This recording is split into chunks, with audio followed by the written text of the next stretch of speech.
د ریاست الوزراء اقتصادي مرستیال د اوبو انرژۍ وزارت له لوري د جوړ شوي علمي او تخنیکي سیمینار په پای غونډه کې ګډون وکړ. د ریاست الوزراء اقتصادي مرستیال محترم عبدالغني برادر اخوند نن د روان 1403 لمریز کال د قوس میاشتې په لومړۍ نېټه د اوبو انرژۍ وزارت له لوري د دغه وزارت د سیندیزو حوزو رئیسانو، مشاورینو، د انرژۍ زونونو، امرینو او انجنیرانو ته د وړتیا لوړونې په موخه د جوړ شوي علمي او تخنیکي سیمینار په پای غونډه کې ګډون وکړ. محترم صاحب د غونډې ته د اوبو ارزښت په اشارې سره وویل د اوبو اهمیت او وړتیا په اړه الله تعالی انسانانو ته لارښوونه کړې چې د یوې اسلامي ټولنې په توګه موږ ته له اوبو سره د سم چلند په اړه اسلامي مکلفیت راجع کوي او بلخوا له نړۍ سره د سیالۍ او اقتصادي ودې لپاره د اوبو غوره مدیریت په اوسني عصر کې اړین او ملي مسؤلیت ګڼل کیږي. محترم صاحب زیاته کړه اقلیمي بدلونونو د اوبو ککړتیا کچې لوړېدو، د انسانانو د زیاتېدونکو اړتیاو او د بې پروا مصرف له امله نن ورځ په نړۍ کې د اوبو د کمښت ستونزه جدي بلل کیږي چې د چارې د هیوادونو ترمنځ خپلمنځي او نړیوالې سیاسي او اقتصادي اړیکې زیانمنې کړي دي.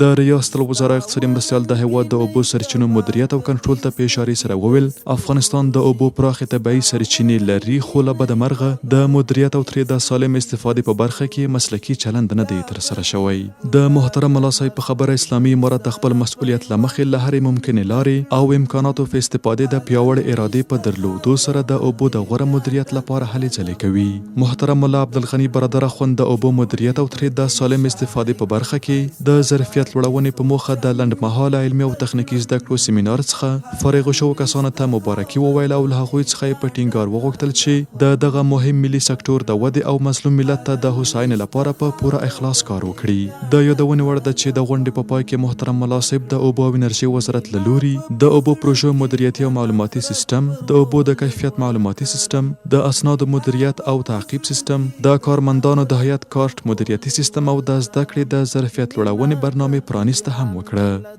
جوړې بدې شاړې کړم ښایسته به دې څو چنده کړم